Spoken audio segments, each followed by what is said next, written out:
El 14 de agosto de 1827, en la plantación de arroz que rodeaba Charleston, Carolina del Sur, un propietario de plantación llamado Josiah Crane fue encontrado muerto en su biblioteca. Su cráneo estaba tan aplastado que los médicos que vieron el cuerpo dijeron que había pedazos de hueso en el escritorio de caoba a 6 pies de distancia. El informe del forense, todavía archivado en el condado de Charleston, decía que las heridas eran consistentes con la presión de unas manos de fuerza sobrehumana. La única sospechosa era una mujer de 6 pies y 8 pulgadas de alto, más de 240 libras de puro músculo, que había desaparecido la noche de agosto sin dejar rastro. Durante casi 2 siglos, los historiadores locales han discutido si Sarah Drummond fue real o una figura legendaria creada por la culpa y el miedo. Pero los historiales médicos, los recibos de ventas y los testimonios de testigos presenciales cuentan una historia mucho más perturbadora, que era muy real, y que lo que sucedió en esa biblioteca fue la aterradora culminación de un horror que se había estado gestando durante años. Pero antes de seguir con la historia de Sarah Drummond y la noche que dejó a Charleston en silencio durante generaciones, quiero preguntarte: si te gustan los crímenes reales históricos que desdibujan la línea entre la realidad y la leyenda aterradora, suscríbete ahora y dime desde qué estado o ciudad estás escuchando. Los leo todos y me encanta saber que estas historias americanas olvidadas están llegando a la gente de todo el país. Ahora, regresemos al principio de esta pesadilla. La de Sarah Drummond no es una historia de violencia, es una historia de dinero. Era la primavera de 1823. Y el puerto de Charleston vivía su mejor momento en décadas. Cada semana llegaban barcos del Caribe, de África Occidental, de las áreas tabaqueras de Virginia, todos cargados de seres humanos para vender en los mercados de Chalmers Street y Gadsden's Wharf. Charleston no era simplemente un puerto, era el centro del comercio interno de esclavos en el sur, donde se amasaban fortunas comprando y vendiendo seres humanos, con la misma eficiencia despreocupada con la que se vendían balas de algodón o barriles de arroz. Las plantaciones de arroz alrededor de Charleston eran algunas de las más violentas. A diferencia de los campos de algodón tierra adentro, el arroz se cultivaba con los pies en el agua durante horas en pantanos infestados de mosquitos portadores de malaria, serpientes venenosas y caimanes. La tasa de mortalidad de los esclavos en las plantaciones de arroz era aterradora. Algunas estimaciones históricas indican que casi el 30% de los esclavos que trabajaban en los arrozales morían en su primer año. El trabajo era tan peligroso, tan agotador, tan mortal, que los amos tenían que estar comprando continuamente nuevos esclavos para sustituir a los que morían. Esto generó una economía perversa. Los tratantes de esclavos recorrían los estados del sur en busca de hombres fuertes y sanos que pudieran resistir los abusos de los pantanos de arroz. Y a veces encontraban algo raro, algo que se vendería por una fortuna. En marzo de 1823, un tratante de esclavos llamado Caleb Rutherford llegó a Charleston con 37 esclavos que había comprado en Virginia y Carolina del Norte. Entre ellos se encontraba una chica, tal vez de 19 o 20 años, que llamó la atención por una razón imposible de ignorar. Era enorme. Cuentos contemporáneos de los archivos de la casa de subastas lo describen como de pie cerca de 7 pies de altura, con un marco de inusual amplitud y fuerza. Testigos de la subasta dijeron que se inclinaba para pasar por las puertas y que sus manos eran tan grandes que podían cubrir la cabeza de un hombre. Su nombre, de acuerdo con los papeles de la subasta, era Sarah. No se anotó ningún apellido en los documentos originales de venta, como era una práctica común. Nació en una granja en Piedmont, Carolina del Norte, de una mujer esclavizada cuyo nombre se perdió. Por lo que puede deducirse de los restos dispersos que se conservan, Sarah sufría lo que hoy en día se conocería como gigantismo hipofisario, una enfermedad rara provocada por un exceso de hormona del crecimiento, generalmente por un tumor benigno en la hipófisis. Pero en la década de 1820 no se sabía eso. Para quienes la observaron, Sarah era sencillamente un fenómeno, una anomalía, una rareza y posiblemente una mina de oro. La subasta fue un martes por la mañana a finales de marzo. La casa de subastas en la calle Chalma estaba llena de plantadores, tratantes, curiosos que habían oído hablar de la mujer gigante. Cuando Sarah fue llevada a la plataforma, todavía encadenada de muñecas y tobillos, un susurro recorrió la multitud. Ella era casi una cabeza más alta que el subastador, un hombre corpulento llamado James Vanderhorst, que había supervisado miles de estas ventas, pero luego confesó a sus amigos que nunca había visto nada igual. La subasta se abrió en $400, una cantidad ya considerable. En minutos, había llegado a 800, 1000. Los dueños de las plantaciones se gritaban entre sí, compitiendo por llevarse a Sarah, no como una trabajadora, sino como una atracción, como una exhibición, algo que atraería a la gente. La oferta ganadora fue de un hombre al final de la sala llamado Josiah Crane, que pagó $1,300 por Sarah Drummond. Fue uno de los precios más altos jamás pagados por una sola persona esclavizada en una subasta de Charleston en ese año. Crane era un cultivador de arroz que tenía una plantación de tamaño mediano llamada Marsh Bend, situada a unas 18 millas al suroeste de Charleston, en el corazón de la red de pantanos de marea y ríos serpenteantes del Low Country. Tenía 42 años. Era viudo. Y era conocido entre otros hacendados por ser un hombre que gobernaba su hacienda con mano de hierro y no toleraba lo que él consideraba blandura en el trato con esclavos. Mientras arrastraban a Sarah fuera del bloque de subastas, sus muñecas ahora encadenadas con la marca de Crane grabada en un collar de cuero alrededor de su cuello, los testigos dijeron que nunca hizo un sonido. No lloró, no se resistió, solo miró hacia adelante con ojos oscuros e inescrutables, su gran cuerpo moviéndose con una gracia silenciosa a pesar de las cadenas. Nadie en esa subasta supo lo que acababan de ver. No lo sabrían, pero estaban presenciando el inicio de una historia que terminaría en sangre, secretos y una leyenda que acecharía el Low Country durante generaciones. Pero tal vez debieron sospechar, porque según los archivos, en el momento en que Crane llevaba a Sarah a su carreta para el viaje a Marsh Bend, una anciana negra libre que vendía flores cerca del mercado murmuró: «Ese hombre acaba de comprar su propia muerte». La plantación Marsh Bend era todo por lo que el Low Country era famoso y todo lo que lo convertía en un infierno para quienes estaban obligados a trabajar allí. La casa principal era una mansión de 2 pisos de estilo georgiano, con columnas blancas y una amplia galería que daba a los arrozales que se extendían hasta el río Ashley. Detrás de la casa principal estaban la casa de la cocina, la choza del mayoral, un granero, un molino de arroz y una hilera de 12 cabañas para esclavos toscamente aserradas, con pisos de tierra y sin ventanas. Más allá de eso estaban los campos, cientos de acres de arrozales meticulosamente escalonados unidos por una red de diques, canales y esclusas que regulaban el flujo de agua de marea que permitía el crecimiento del arroz. Cuando Sarah llegó a Marsh Bend a fines de marzo de 1823, se le asignó la cabaña número 7, que compartiría con otras 5 mujeres.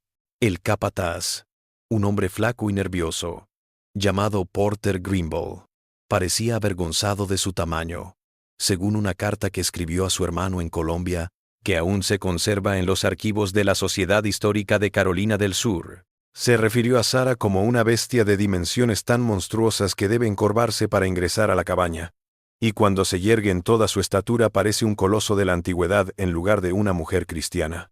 Pero Josiah Crane no había gastado $1,300 por Sarah para que trabajara en los campos. Tenía algo más en mente. En su primera semana, Crane ya estaba mostrando a Sarah a los invitados. Invitaba a plantadores vecinos, comerciantes de Charleston y caballeros viajeros a Marsh Bend para que vieran a la negra gigante que había comprado. A Sarah la llevaban a la casa principal. La hacían pararse en el salón o en la galería delantera y le ordenaban mostrar su tamaño y fuerza. Crane le hacía levantar cosas pesadas, barriles de arroz, yunques de hierro, cerdos adultos. Se ponía a su lado para que la gente viera la diferencia de estatura. Le hacía estirar las manos para que los hombres metieran las suyas dentro y se asombraran de la diferencia. Una nota de diario de un médico de Charleston llamado Dr. Edmund Porcher, quien lo visitó en mayo de 1823, nos da una visión escalofriante de estas exhibiciones. El Dr. Porcher escribió: «El señor Crane ha comprado un espécimen femenino de las dimensiones más extraordinarias. Mide al menos 6 pies y medio, tal vez más, con manos y pies que apenas podía creer que había medido correctamente. Su fuerza es proporcional a su tamaño. La vi alzar un barril de arroz de no menos de 300 libras con facilidad. El señor Crane me dice que lo han llamado para ofrecerme comprarla, pero que no, que es una atracción de nuestro condado. Admito que el verlo me causó un escalofrío, como si la naturaleza misma hubiera estado jugando con las dimensiones más allá de lo que se considera normal para la figura humana. Para Sarah, estas exhibiciones fueron solo el principio de su tortura en Marsh Bend. Cuando no estaba en exhibición para los invitados de Crane, la hacían trabajar en los campos de arroz en condiciones que habrían quebrado a la mayoría de la gente en cuestión de meses. El cultivo de arroz en el Low Country de Carolina del Sur era un trabajo agotador y peligroso. Los campesinos chapoteaban en los arrozales antes del amanecer y permanecían en el agua hasta los muslos durante 10 o 12 horas diarias, inclinados bajo el sol abrasador, sembrando, deshervando o cosechando arroz. El agua era salobre, infestada de sanguijuelas y serpientes de agua. El aire zumbaba de mosquitos. El calor era sofocante, agravado por la humedad que se elevaba de los pantanos. El tamaño de Sarah la hizo tanto un activo como un objetivo. Podía levantar cargas que hubieran necesitado 2 o 3 hombres comunes. Podía manejar los morteros de madera para trillar arroz con una velocidad y fuerza que sorprendían al capataz. Pero su notoriedad también la exponía. Cuando Crane quería mostrar un ejemplo, para ilustrar lo que les ocurría a los trabajadores lentos o rebeldes, solía escoger a Sarah, no porque hubiera hecho nada malo, sino porque castigar a alguien de su tamaño mandaba el mensaje de que nadie estaba a salvo. Los castigos eran brutales. Los archivos de las plantaciones de arroz mencionan postes de látigo, cepos de madera y el ciervo, un dispositivo en el que se sentaba a una persona con las rodillas levantadas y se le colocaba un palo por debajo de las rodillas y por encima de los brazos, atándolos en una posición agonizante durante horas. Sarah lo vivió. Las cartas del capataz Greenville hablan de al menos 3 veces en el primer año de Sarah en Marsh Bend, en que fue azotada públicamente por insolencia o por negarse a ser mostrada. Pero Sarah no se rompió, no como Crane esperaba. Según otros esclavizados en Marsh Bend, testimonio que solo se reuniría años después en condiciones muy diferentes, Sarah se convirtió en una figura temida y respetada en la comunidad. Su fuerza la empleaban en los trabajos más pesados: mover las compuertas para regular el agua en los arrozales, acarrear madera para reparaciones, sacar botes del agua, pero también era guardiana. Historias de ella, arrastrando a trabajadores agotados por el calor de regreso a sus chozas. Historias de ella quedándose quieta, pero firme, cuando Crane trataba de arrancar madres de sus hijos en las ventas a otras plantaciones. Ella rara vez abría la boca. Cuando lo hacía, su voz era tranquila, pero firme. Una autoridad que parecía contradecir su condición de posesión. Algunos de los esclavos más viejos de Marsh Bend le decían Sarah la Alta o la Pared, porque una vez que se detenía en un lugar, nada podía moverla sino a la fuerza. Y Josiah Crane comenzaba a comprender que la fuerza sola no bastaría. El primer choque real entre Crane y Sarah se produjo en el verano de 1824, más de un año después de que llegaran a Marsh Bend. Un caballero de Charleston llamado Augustus Patton había oído hablar de la esclava gigante y fue a Marsh Bend a hacer una oferta. Le pagaría a Crane $300 para llevar a Sarah a Charleston durante 2 semanas para exhibirla en una feria ambulante que estaba organizando con Curiosidades de la Naturaleza y la Ciencia. La exhibición contaría con ejemplares preservados, mecanismos y a Sarah como pieza central viva. Crane asintió de inmediato. La oportunidad de hacer dinero y mejorar su posición social en Charleston era demasiado buena como para rechazarla. Le comunicó el trato a Sarah, esperando que ella obedeciera como siempre lo había hecho. Pero esta vez, algo fue diferente. Según una sirvienta doméstica llamada Ruth que estaba presente, Sarah miró directamente a Crane y dijo en voz baja: «No iré». Crane se sorprendió. En el año y medio que lo había poseído, Sarah nunca se había negado a una orden.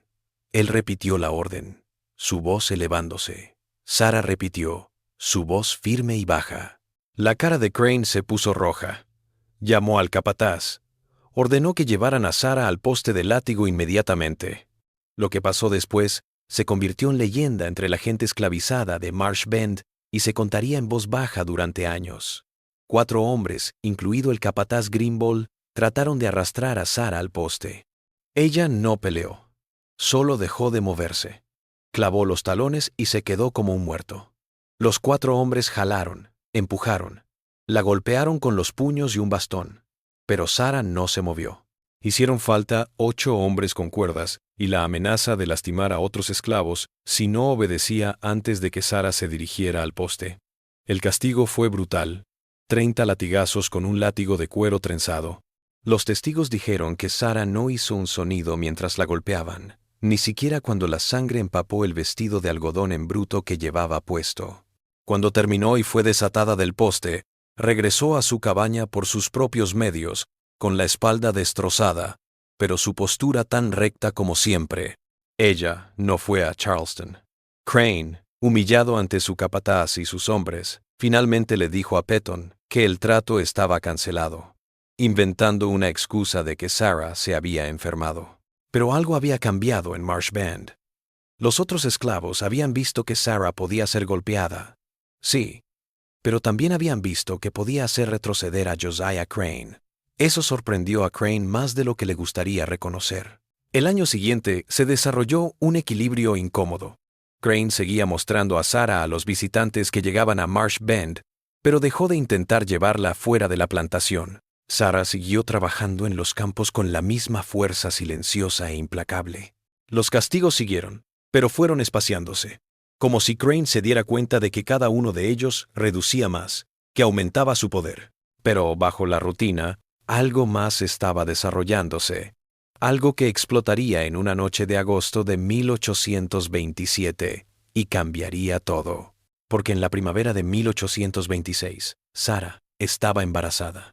El padre del hijo de Sara nunca fue documentado, pero el testimonio de otras personas esclavizadas en Marsh Bend narra la misma historia.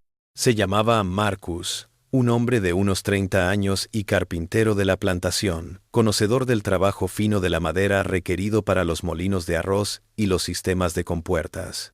Marcus había llegado a Marsh Bend 2 años antes que Sara, comprado en una venta de patrimonio en Georgetown. Era un hombre apacible, que podía arreglar cualquier cosa, y que había perdido a su esposa e hija cuando fueron vendidas lejos de él años atrás. La de Marcus y Sara, por lo que todos decían, fue una relación basada en el respeto más que en el amor. En un mundo en el que todo les era arrebatado, en el que sus cuerpos y su trabajo pertenecían a otro, se hallaron el uno en el otro algo semejante a una alianza. Se sentaban juntos por la noche, una vez que terminaba el trabajo, hablando en voz baja fuera de las cabañas. Le contaba a Sara sobre las tierras que había recorrido, las cosas que había construido. Sara, que había sido reubicada tantas veces cuando era niña que apenas recordaba cómo era su propia madre, escuchaba. Cuando Sara se enteró de que estaba encinta a principios de 1826, la noticia corrió como la pólvora por los aposentos de esclavos. El embarazo en una plantación siempre era un evento complicado, un evento de esperanza y nuevo horror. Un hijo era continuidad, familia, algo más que la rutina sin fin del trabajo. Pero también significaba vulnerabilidad. Significaba otra vida en peligro, en venta, en uso, y en una granja de alguien como Josiah Crane. Eso era peligroso. El embarazo de Sara fue complicado desde el comienzo. Su tamaño, lo que la había convertido en un activo para Crane, ahora hacía que cargar con un niño fuera agotador. Siguió en los campos hasta los primeros meses de embarazo, como era costumbre de todas las esclavas.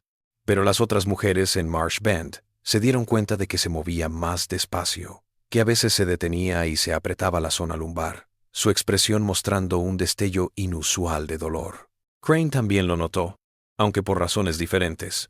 Una esclava embarazada era para él otra pieza de propiedad, otra persona que podía vender o explotar. Empezó a hablar del niño, a contarles a las visitas que esperaba que el niño fuera muy grande, ya que la madre era enorme, y a calcular cuánto podría valer ese niño cuando creciera lo suficiente para vender. Estas palabras, escuchadas por los criados de la casa y repetidas en los aposentos, llenaron a Sara de un horror helado que nunca antes había conocido. Había aguantado golpes, humillaciones, agotamiento, hambre, pero que trataran a su hijo como Crane la había tratado a ella, como un animal de exhibición, castigado por diversión, posiblemente vendido, era otra cosa. Era intolerable. Marcus observó el cambio en Sara. Se quedó más callada de lo normal, su cara dura, sus ojos lejos. Por la noche se sentaba fuera de la cabaña con las manos sobre el vientre, observando la casa principal con una mirada que asustaría a cualquiera que la conociera. En noviembre de 1826, a Sara se le ordenó salir del campo y se le dio un trabajo más fácil en la plantación: descascarillado de arroz, costura, huerto de cocina. Su abdomen había crecido y ya no podía moverse con la misma agilidad. Pero incluso en su forma debilitada, todavía era una fuerza a tener en cuenta. Los cocineros dijeron que cuando Sara se quedaba en la puerta del edificio de la cocina, le tapaba el sol. El parto se produjo a fines de enero de 1827, en una de las noches más frías del invierno.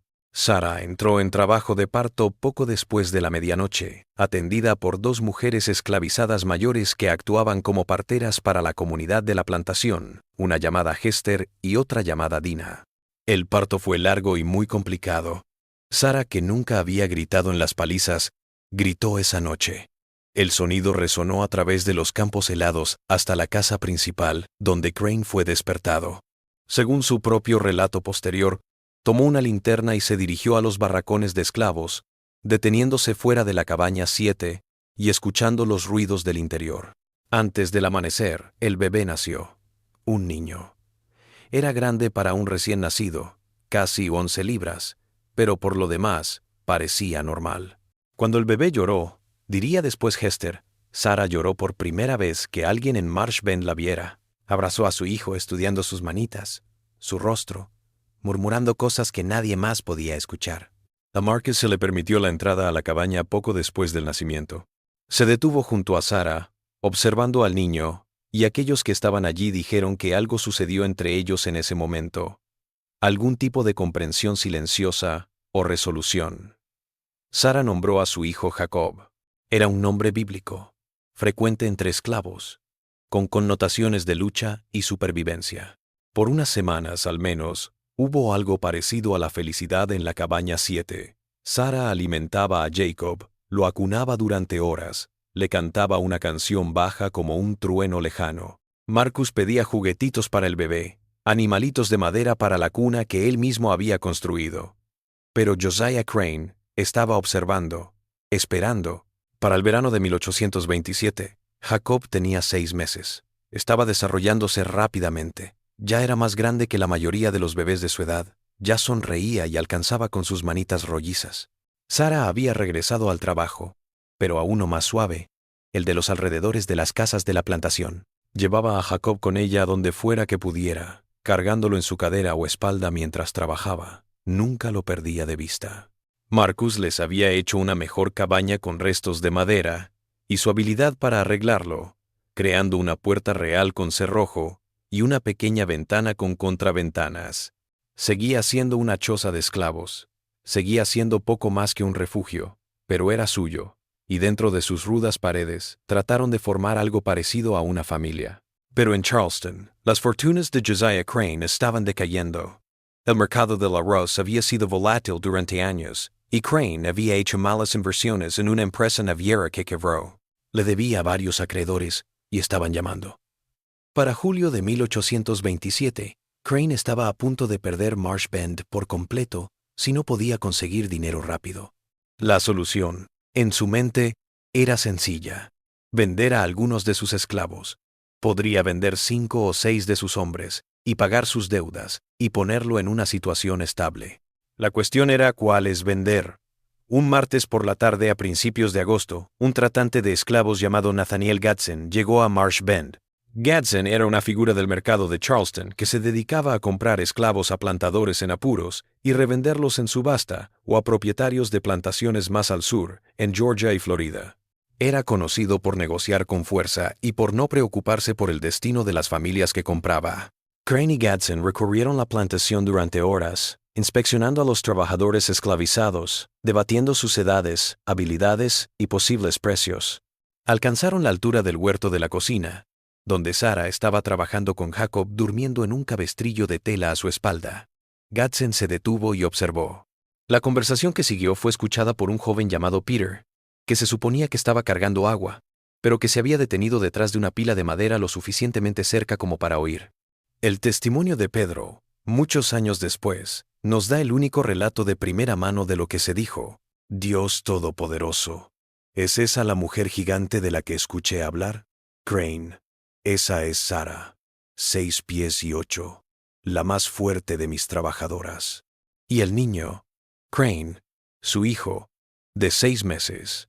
Gadsden se acercó, rodeando a Sara mientras ella seguía trabajando, su rostro inexpresivo. Estaba especialmente interesado en Jacob. ¿Cuánto por el niño? Las manos de Sara se detuvieron. No se giró, pero todo su cuerpo se tensó. Crane. Nunca pensé en venderlo por separado. Tengo un comprador en Savannah. Familia rica que necesita un mayordomo que pueda entrenar desde pequeño. Pagan sumas elevadas por niños. Buen trabajo. Ligero. Le doy $400 por ese bebé hoy. Se hizo un silencio prolongado. Sara se había girado para mirarlos ahora, todavía sosteniendo su azada, su rostro en blanco. Crane. 400. Gadsden.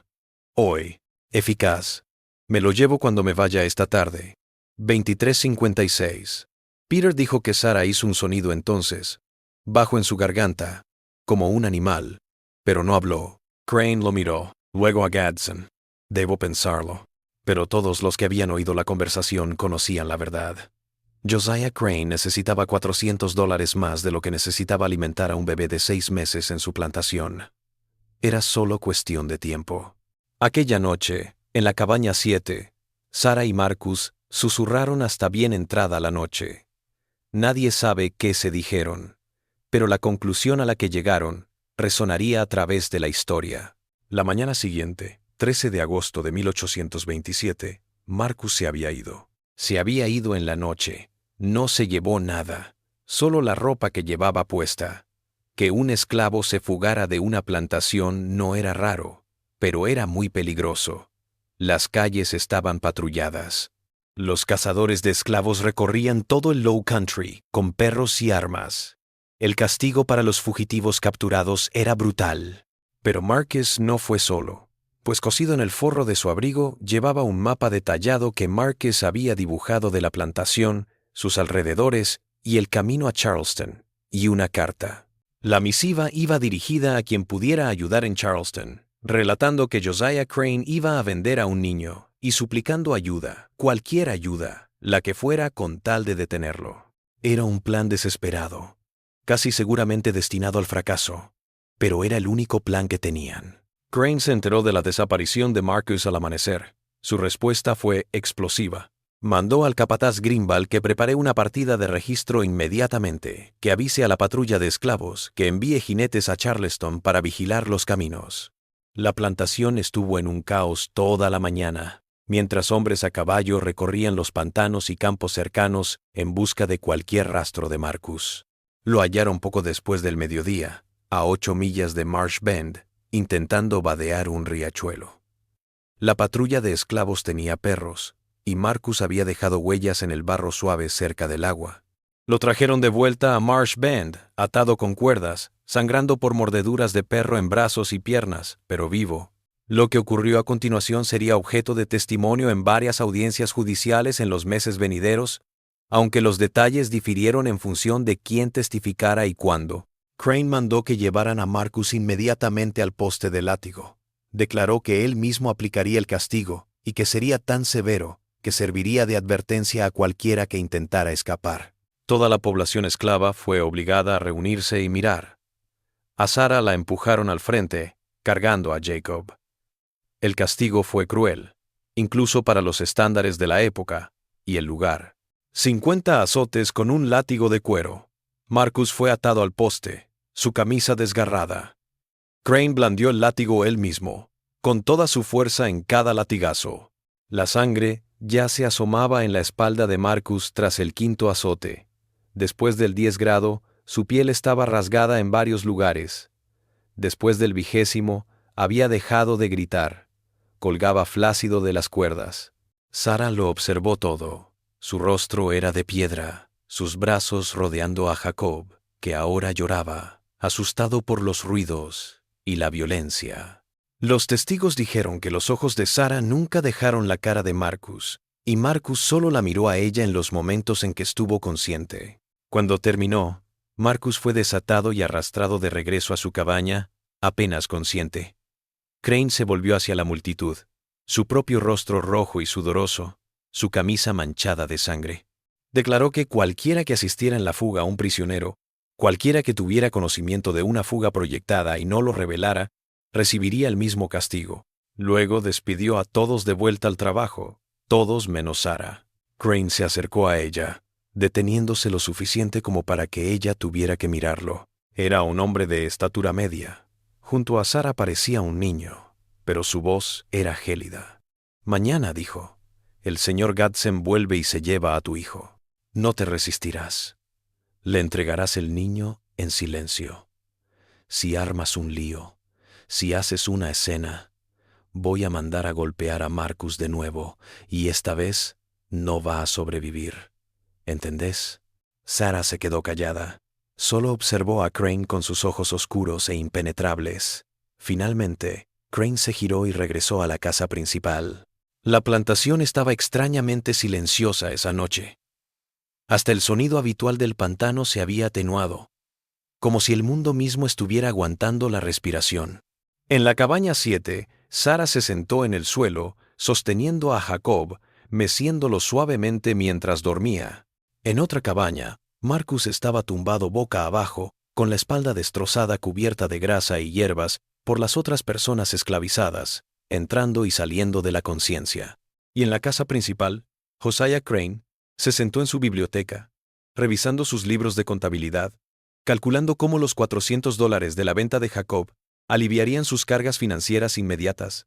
Tomó brandy y miró una vez hacia las barracas de esclavos, su expresión preocupada a pesar de estar seguro de haber tomado la decisión correcta.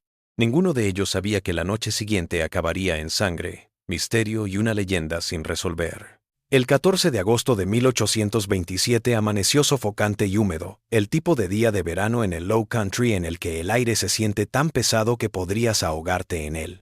El sol amaneció sangriento sobre los arrozales, a través de la neblina húmeda que se elevaba de los pantanos. Después la gente lo recordaría como si la naturaleza los hubiera estado alertando de lo que estaba por suceder. Como era su costumbre, Sara se despertó antes del amanecer. Lo amamantó, lo mudó y lo vistió con la mejor ropa que poseía, un pequeño vestido de algodón que ella misma había cosido. Lo abrazó y le susurró palabras que nadie más oyó. Luego, lo acostó en la cuna de madera que Marcus había fabricado y se fue a trabajar. Toda la mañana, Sara se movió por el huerto de la cocina con una especie de eficiencia mecánica. Las otras mujeres que trabajaban a su lado dijeron que no interactuó con nadie, no reconoció a nadie, solo se movió entre sus labores con el rostro en blanco y los movimientos exactos. Algunos se acercaron a ella, tratando de consolarla, de darle palabras de aliento, pero ella no respondió. Era como si se hubiera retirado a algún lugar en su interior al que nadie podía acceder. A media mañana, Nathaniel Gadsden arribó a Marsh Bend en una carreta tirada por su sirviente, un muchacho cuyo nombre no fue registrado. Gadsden fue directamente a la casa principal y fue conducido a la biblioteca de Crane, donde los dos hombres completaron su negocio. $400 en efectivo por unos papeles de propiedad escritos a toda prisa para un niño de 6 meses llamado Jacob, propiedad de Josiah Crane, ahora vendido a Nathaniel Gadsden. Al mediodía, Crane envió palabra de que Sara trajera al niño a la casa principal. El mensaje lo trajo una sirvienta de la casa llamada Ruth, que tuvo que ir hasta el huerto de la cocina y decirle a Sara que era el momento de entregar a su hijo. La reacción de Sara fue inesperada. Solo asintió. Dejó la azada, se secó las manos en el vestido y caminó con calma hasta la cabaña 7. Salió unos minutos después, con Jacob despierto y mirando a su alrededor. Se dirigió a la casa principal, sin prisa, su expresión aún vacía. Las otras esclavas la vieron alejarse, muchas de ellas llorando. Algunos esperaban que corriera, que peleara, que hiciera algo, pero Sara simplemente caminó por el patio, subió los escalones de la casa principal y entró. Lo que ocurrió en los siguientes 15 minutos sale de varios relatos de testigos, en particular de Ruth, que estaba en la casa, y del capataz Grimble, al que llamaron dentro durante la discusión. Sara entró en la biblioteca. Crane y Gadsden estaban esperando. Se detuvo en la puerta, abrazando a Jacob contra su pecho. Crane le hizo un gesto para que se acercara. Ella avanzó 3 pasos. Se detuvo. Los hombres esperaron a que se acercara, pero ella no se movió. Después de un silencio incómodo, Crane habló. «Sarah, entrégalo al señor Gadsden». Sarah miró a Gadsden, a Crane. En un susurro apenas audible, dijo, «Por favor». Era la primera vez que alguien en Marsh Bend escuchaba a Sarah suplicar por algo. El rostro de Crane se tensó. «Está decidido, Sarah. Entrégame ahora el niño». Los brazos de Sarah se apretaron alrededor de Jacob. Su voz se elevó un poco. «Lo haré mejor. Lo haré lo que sea. No me quites a mi hijo». Gadsden se agitó. Crane se puso en pie tras su escritorio, con la voz tensa. «Te olvidas de ti misma. No pides, ordenas. Entrégame al niño ahora». Sarah se quedó inmóvil. Luego, lentamente, miró a Jacob. Le besó la frente. Le dijo algo al oído. Y entonces, con las manos temblando por primera vez que alguien hubiera visto, lo extendió hacia Gadsden. Gadsden se adelantó y tomó a Jacob en sus brazos. El bebé, al notarlo, lloró. El sonido rompió algo en la habitación. La cara de Sarah se contorsionó, solo por un instante, en agonía pura, antes de que la empujara de nuevo a la nada. Pero sus manos, vacías, todavía estaban extendidas, como si no pudiera entender que ya no sostenía a su hijo. Crane, tal vez sintiendo una punzada de algo parecido a la culpa, o tal vez solo deseando que la escena terminara, habló con más suavidad. «El niño estará bien, Sarah. Va a buen puerto. Tú vas a trabajar y tal vez con el tiempo tengas más hijos. Ahora regresa al trabajo». Sarah bajó las manos lentamente. Miró a Crane con algo que Ruth, más tarde, llamaría más allá del odio, más allá de la desesperación, algo frío y final. Luego se dio vuelta y salió de la biblioteca. Salió de la casa principal y volvió a los aposentos de esclavos. Gadsden partió de Marsh Bend al mediodía, con Jacob envuelto en una manta en la carreta, llorando por su madre. Sarah se quedó de pie cerca de la cabaña 7, observando cómo la carreta se alejaba por el camino hasta la carretera principal.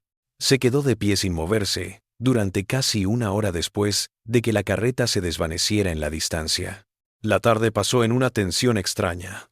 Todos en Marsh Bend sabían que algo horrible había sucedido, pero las actividades diarias en la plantación continuaron. El trabajo debía hacerse, el arroz no se cosecharía solo, y la gente volvió a los campos, a sus labores, repitiendo mecánicamente los gestos mientras sus pensamientos estaban en otro lugar. Sarah también volvió al trabajo, pero algo había cambiado. Otros dijeron después que su forma de moverse era distinta, más lenta, casi ritualista. Estuvo toda la tarde trabajando, se negó a comer cuando le ofrecieron, no habló con nadie. El sol se ponía, tiñendo el cielo de naranjas y morados, y dejó de trabajar. Se dirigió a la cabaña donde Marcus se recuperaba de su tunda. Entró sin llamar y se sentó al lado de su catre. Marcus estaba consciente, su rostro pálido de dolor, pero sus ojos alertas. Otros en la cabaña que pretendieron estar dormidos pero escucharon. Sarah y Marcus susurraron durante casi 1 hora. Las palabras exactas nunca se grabaron, pero el tono fue final, como si se estuvieran despidiendo. Al cabo de un rato, Marcus alargó la mano y tomó la de Sarah entre la suya, y se sentaron así un rato en silencio. Cuando Sarah finalmente se puso de pie para marcharse, Marcus dijo algo que todos oyeron. «Haz lo que tengas que hacer». Sarah volvió a la cabaña 7, cuando cayó la noche. No cenó. Se sentó en el suelo, apoyada en la pared, observando la cuna vacía que Marcus había hecho, su rostro iluminado por la luz de una sola vela. A eso de las 9 se levantó, apagó la vela y salió de la cabaña. Algunos la vieron regresar a pie por los campos de la plantación en dirección a la casa principal. Su silueta era inconfundible incluso en la oscuridad, imponente y deslizándose con esa gracia silenciosa. Un hombre, un viejo trabajador de campo llamado Solomon, declaró más tarde que lo llamó y le preguntó a dónde iba. Sarah no respondió, solo caminó. Eran las 9:30 de la noche, según el reloj que más tarde encontrarían detenido precisamente en ese momento en la biblioteca de Josiah Crane, cuando Sarah Drummond entró en la casa principal por la puerta de la cocina. La casa principal en Marsh Bend estaba tranquila esa noche. Crane había despedido a la mayor parte del servicio doméstico antes de lo acostumbrado. Solo quedaban Ruth y otro sirviente, un anciano llamado Isaac, que hacía las veces de mayordomo. Crane estaba en su biblioteca, la misma habitación donde le había arrebatado a Jacob de los brazos de Sarah hace apenas 9 horas. Estaba sentado revisando sus libros de contabilidad, bebiendo brandy de vez en cuando, revisando las entradas que ahora incluían los $400 de la venta. Ruth estaba arriba en uno de los dormitorios, doblando la cama y arreglando la habitación para la noche. Isaac estaba en la cocina, un edificio separado de la casa principal, como era habitual en las casas de plantación, finalizando la limpieza de la cena. Ninguno de ellos vio a Sarah regresar por la puerta de la cocina y cruzar la casa en la oscuridad hacia la biblioteca. Lo que ocurrió en los minutos siguientes se ha reconstruido a partir de la evidencia física, los relatos de quienes llegaron poco después y una testigo clave, Ruth, quien escuchó ruidos desde abajo y fue a investigar.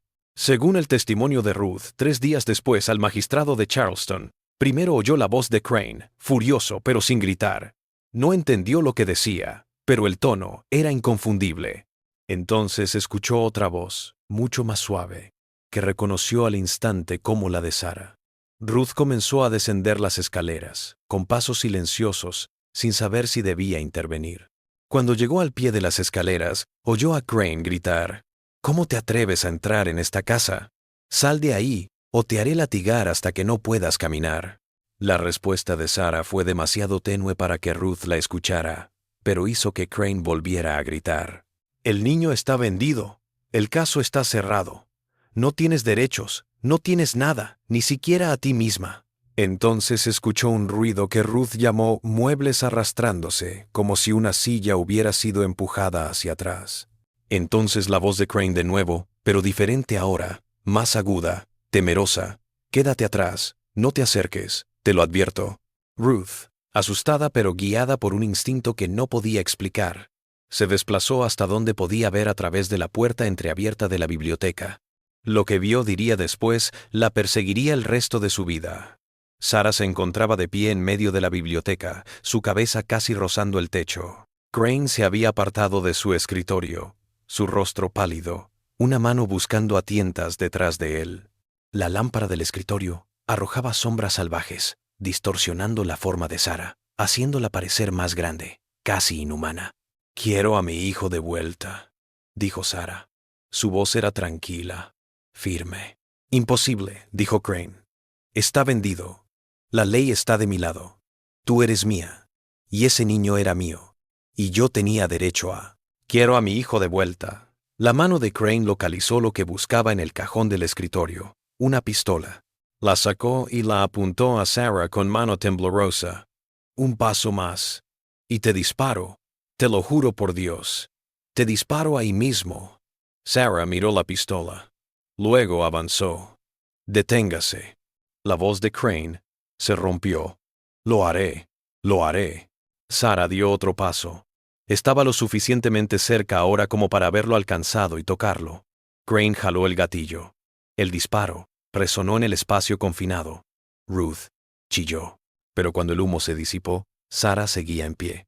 La bala le había atravesado el hombro izquierdo, destrozando músculo y hueso, pero no había caído. Apenas se había movido.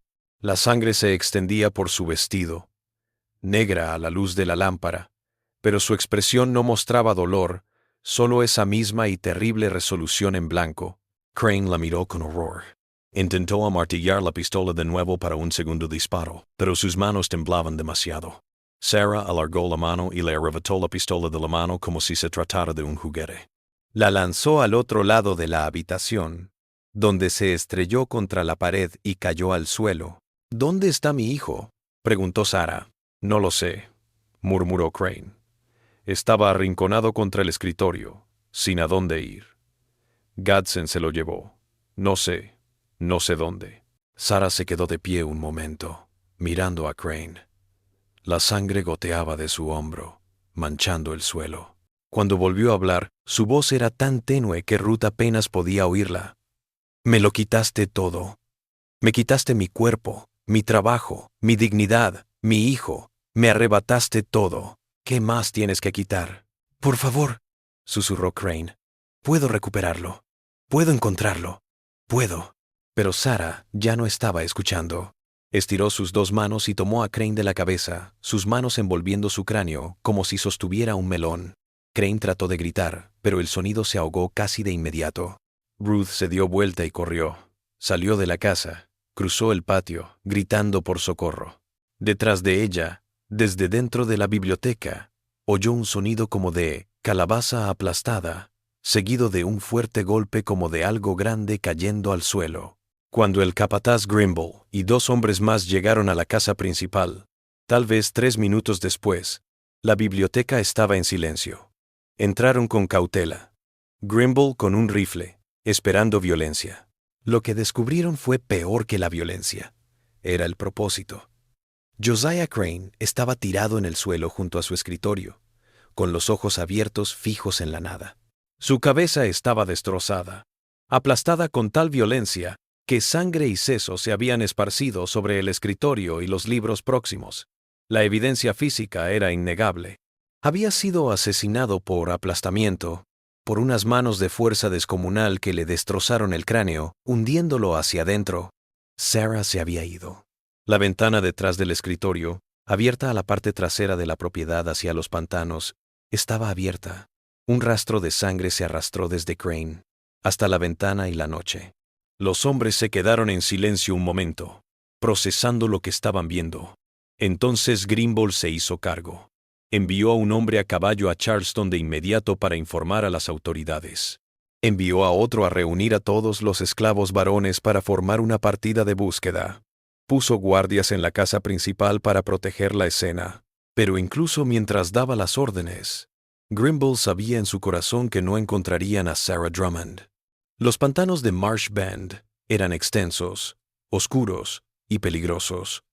Alguien que los conociera bien podría perderse en esa selva y no volver a ser encontrado. Y Sarah acababa de matar a un propietario de plantación blanco frente a un testigo. No tenía nada que perder. La búsqueda comenzó en 1 hora, pero fue caótica, desorganizada. Hombres con antorchas y perros se adentraron en los pantanos, gritando, tropezando con la maleza. Siguieron la sangre sin dificultad, gotas que se alejaban de la casa hacia los arrozales y luego hacia la arboleda, pero al borde del pantano el rastro se perdió. El suelo estaba demasiado húmedo, demasiado cubierto de maleza, y en la oscuridad no se podía seguir nada con seguridad. Buscaron toda la noche y no hallaron nada. Ni cuerpo ni ropa, nada que indicara que Sarah había estado allí, excepto por ese rastro de sangre que se perdía en el límite del pantano, como una línea en la arena. La mañana del 15 de agosto, los buscadores regresaron a Marsh Bend exhaustos y con las manos vacías. Justo cuando creíamos que el horror en Marsh Bend había terminado, la investigación descubrió algo que atormentaría a la comunidad de Charleston durante generaciones. Si esta historia te dio escalofríos, compártela con un amigo al que le gusten los misterios oscuros. Dale like y suscríbete, y no te pierdas historias como estas. Averigüemos qué pasa después, porque el caso de Sarah Drummond solo estaba empezando. Las autoridades de Charleston llegaron a Marsh Bend la tarde del 15 de agosto, encabezadas por un magistrado llamado William Huger, el sheriff, 2 ayudantes y un médico llamado Dr. James Pelo. Lo que hallaron fue una plantación en caos, la comunidad esclava aterrorizada y callada, el capataz superado y una escena del crimen que desafiaba toda explicación sencilla. El examen del cuerpo de Josiah Crane por el Dr. Pelo fue exhaustivo e inquietante. Su informe oficial, archivado en los archivos del condado de Charleston, enumera lesiones en consonancia con fuerza aplastante aplicada al cráneo, con fracturas múltiples, hemorragia cerebral y muerte instantánea.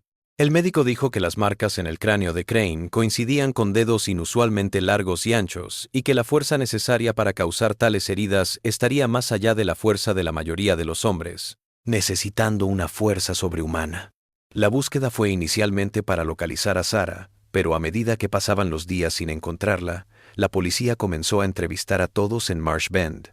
Los testimonios que reunieron dibujaron un retrato perturbador de la vida en la plantación y de la propia Sarah. Ruth contó lo que había visto, aunque estaba aterrada por las repercusiones. Su relato fue confirmado por Isaac, quien había escuchado el disparo y visto el rastro de sangre de Sarah saliendo de la casa. Otros esclavos declararon sobre la altura, fuerza, años de maltrato y venta del hijo la mañana del asesinato.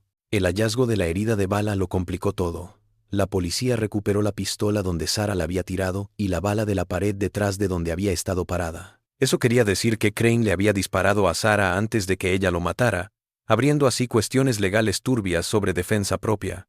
¿Puede un esclavo alegar defensa propia en contra de su amo? La ley decía que no, pero la situación avergonzaba incluso a los jueces más severos. Marcus fue interrogado. Aún estaba magullado por la golpiza, apenas podía sentarse, pero la policía sospechaba que sabía algo sobre el paradero de Sarah. Marcus afirmó haber estado en su cabaña toda la noche, demasiado herido para moverse, y no supo nada de lo que Sarah había hecho hasta que escuchó el alboroto después. Otros esclavos corroboraron su historia. Las autoridades no tuvieron más opción que liberarla, aunque todavía sospechaban de ella. Mientras la noticia del asesinato se extendía por Charleston y el Low Country, la reacción pública fue dividida y furiosa. Entre los hacendados hubo indignación y temor.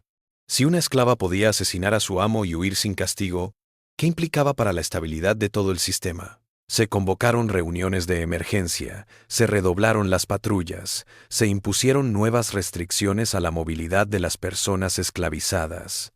Pero entre otros pueblos, en especial entre los negros libres y los abolicionistas, la historia tomó otro cariz. Sarah se convirtió para algunos en un icono de resistencia, para otros, en una advertencia sobre la violencia inevitable de la esclavitud. Para algunos, era solo una madre llevada al límite. La búsqueda de Sarah continuó durante semanas, extendiéndose mucho más allá de Marsh Bend. Se contrataron cazadores de esclavos, se ofrecieron recompensas. Informes de toda la zona hablaban de una mujer que coincidía con la descripción de Sarah. Una mujer excepcionalmente alta, vista cerca del río Santé.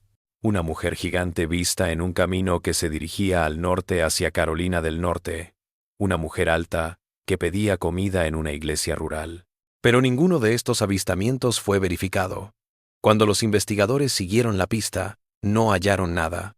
Era como si Sarah hubiera sido devorada por el paisaje, absorbida por los pantanos y bosques que rodeaban Marsh Bend. Entonces, en septiembre de 1827, algo sucedió. Una carta llegó a la oficina del magistrado de Charleston. No tenía remitente y había sido depositada en una oficina de correos en Colombia a más de 100 millas de Charleston. La escritura era ruda, pero legible, la ortografía vacilante, pero inteligible. Decía: para quien busque a la mujer Sarah, no estoy muerta, nunca volveré. Voy al norte por mi hijo, y si alguien me detiene, correrá la misma suerte que Josiah Crane. No me sigan. La misiva no estaba firmada, pero el juez Huger estaba convencido de su veracidad. Las palabras, la determinación, la amenaza, todo era como lo conocía de Sarah. Pero abrió más interrogantes que respuestas. ¿Había llegado Sarah hasta Colombia? ¿Aún estaba viva a pesar de su herida de bala?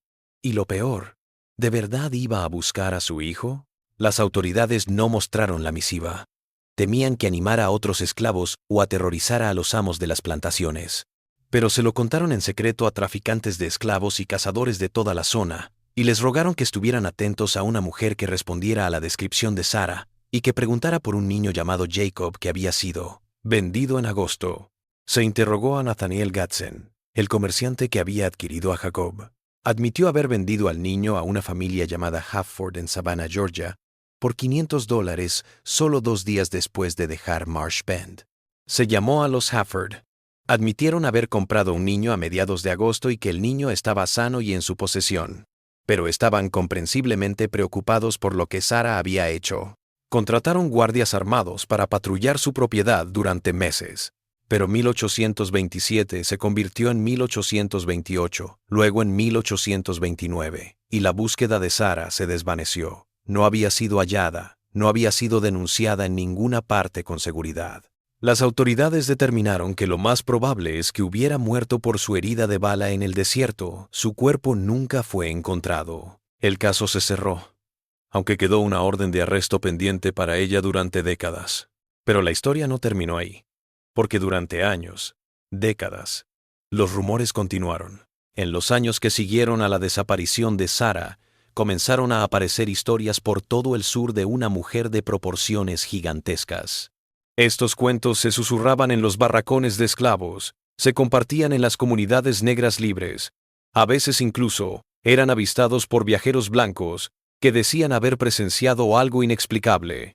En 1831, esclavos fugitivos que llegaban a Pensilvania por el ferrocarril subterráneo contaron que habían sido auxiliados por una mujer gigante, más alta que cualquier persona que jamás hayamos visto, que vagaba por el bosque como un espíritu y conocía todos los caminos ocultos. Cuando le preguntaban su nombre, ella solo les decía: «Busco a mi hijo». En 1835, un capataz de plantación en el norte de Georgia dijo que vio a una mujer que coincidía con la descripción de Sarah que apareció en el límite de su propiedad, preguntando por ventas recientes de esclavos. Cuando trató de detenerla, lo había levantado del suelo con una mano y lo había arrojado a un lado como a un niño. Cuando él volvió en sí y trajo gente, ella se había ido. En 1842, una cuáquera que dirigía una casa segura en el ferrocarril subterráneo en Ohio anotó en su diario sobre una visitante que pasó la noche. Una mujer de estatura y porte más raros llegó a nuestra puerta en busca de refugio e información sobre un niño vendido hace años en Charleston. Se negó a identificarse. Tenía cicatrices antiguas que hablaban de violencia. Lloró al decirnos que no sabíamos nada de su hijo. Por la mañana había desaparecido. Estas historias, y muchas más, se sumaron al mito de Sarah Drummond, pero eran encuentros reales o leyendas fabricadas por la esperanza y el temor. La historia no nos da una respuesta. Lo que sí quedó registrado es que en las décadas siguientes a 1827, varias plantaciones de Carolina del Sur y Georgia denunciaron robos de comida, ropa y medicinas, y testigos que identificaron al ladrón como una mujer excepcionalmente alta. Algunos propietarios llegaron a creer que Sarah vivía en los pantanos y bosques, subsistiendo con provisiones robadas y posiblemente ayudando a otros fugitivos a escapar a la libertad. Un relato especialmente vívido se encuentra en un diario que mantuvo un propietario de una plantación llamado Samuel Gillard, cuyas tierras colindaban con el Bosque Nacional Francis Marion, en Carolina del Sur.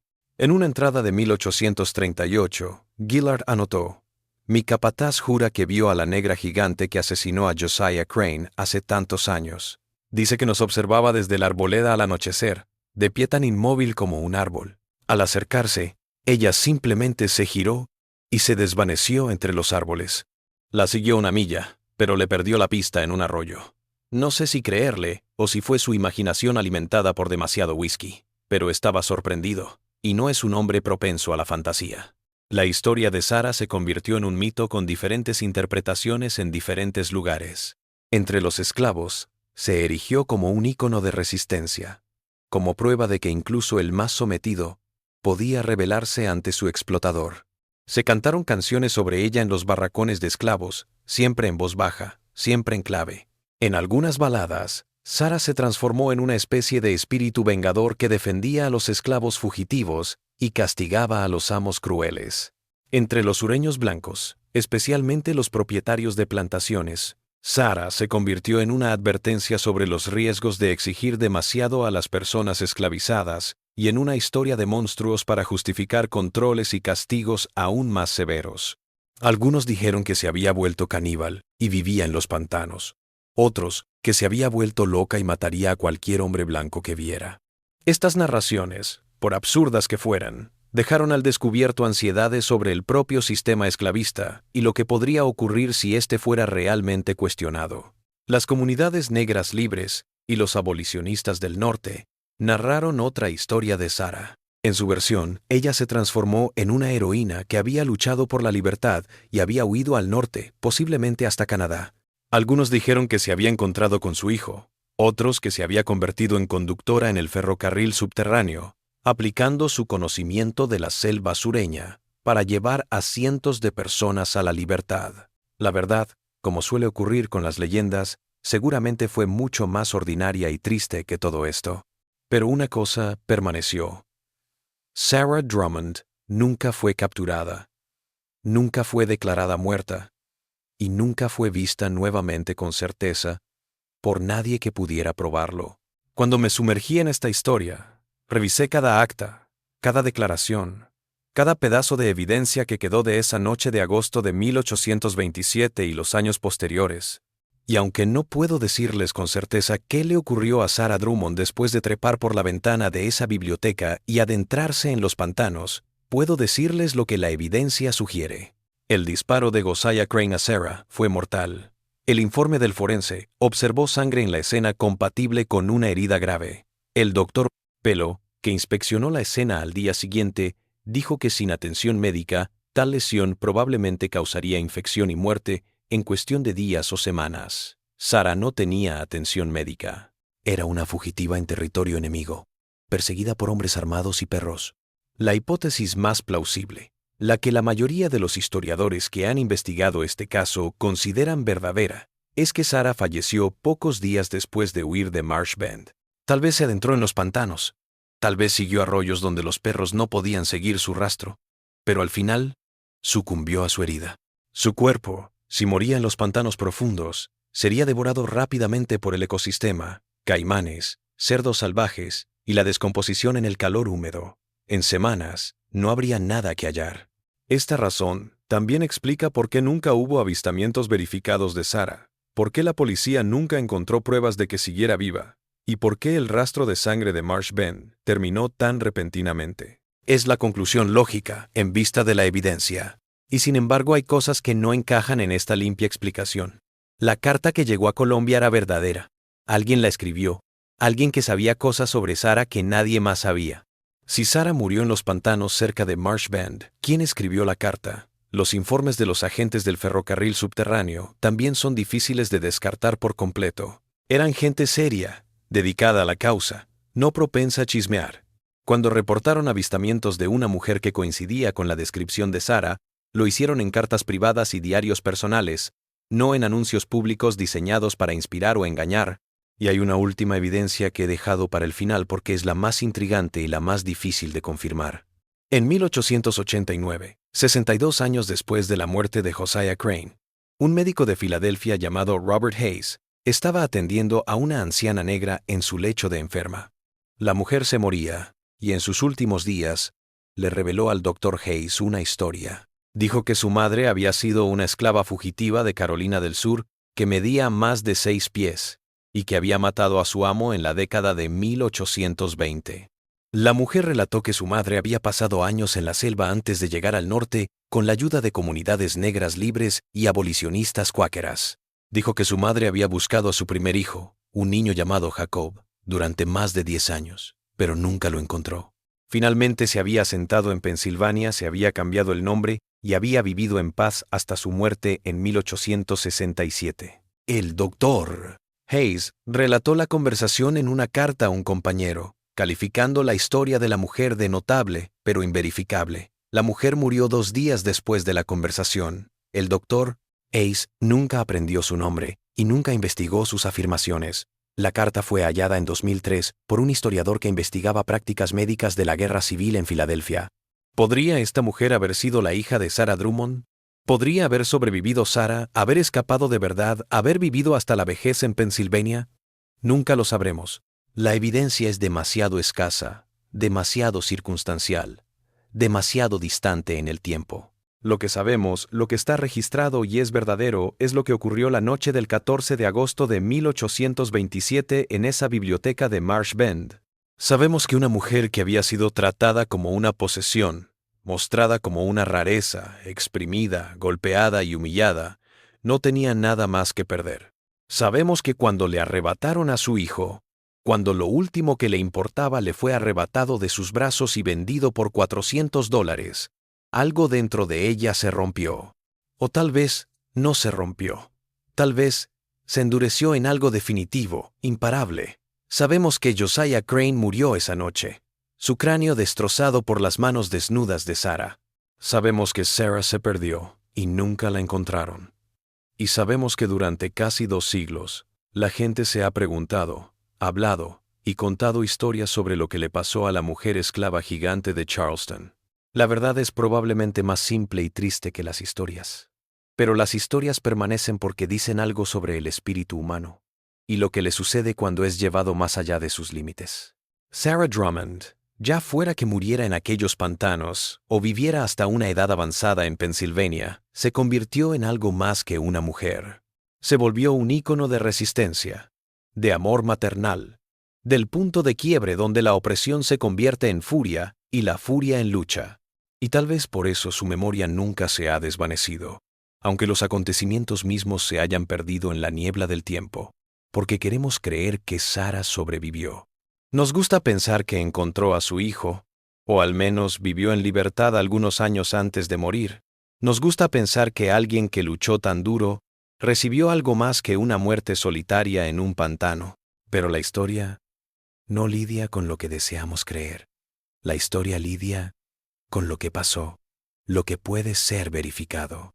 Y la verdad es esta: Sarah Drummond asesinó a Josiah Crane el 14 de agosto de 1827. Y luego desapareció del registro histórico como si nunca hubiera existido. Excepto que lo hizo. Las ventas no mienten. Los chequeos médicos lo demuestran. Los testimonios lo demuestran. Y especialmente el cráneo aplastado de Josiah Crane, Sarah Drummond, fue real. Lo que hizo fue real. Y en algún lugar de los pantanos de Carolina del Sur o los bosques de Georgia, o tal vez en una tumba tranquila en Pensilvania, sus huesos aún reposan. En cuanto a Jacob, el hijo de Sarah, su destino puede seguirse con mayor precisión. Los archivos indican que la familia Hafford de Savannah lo crió como sirviente en el hogar. Murió en 1891, a los 64 años, y fue sepultado en un pequeño cementerio en las afueras de Savannah. En sus últimos años, ya libre, Jacob se desempeñó como carpintero y formó una familia. Según las entrevistas que sus herederos dieron en la década de 1930 al Proyecto Federal de Escritores, Jacob sabía lo que su madre había hecho. Les contó que siempre cargaba consigo un pequeño juguete de madera en forma de caballo, tallado por su padre Marcus antes de ser vendido lejos de Marsh Bend. Le puso de nombre a su primera hija Sarah. Este enigma nos revela que incluso en los momentos más sombríos de la historia de Estados Unidos, hubo personas que se negaron a ser deshumanizadas, que desafiaron probabilidades imposibles y que se convirtieron en leyendas porque se negaron a rendirse. ¿Qué te pareció esta historia? ¿Crees que Sarah sobrevivió y llegó al norte? ¿O murió en aquellos pantanos cerca de Charleston? ¿Crees que la historia del médico de 1889 fue cierta o solo otra leyenda edificada sobre la esperanza? Comenta abajo si te gustó este cuento y quieres más historias de terror basadas en hechos reales de Estados Unidos. Suscríbete, toca la campana y comparte con alguien que adore los enigmas que desdibujan la frontera entre la realidad y la leyenda. Hasta la próxima.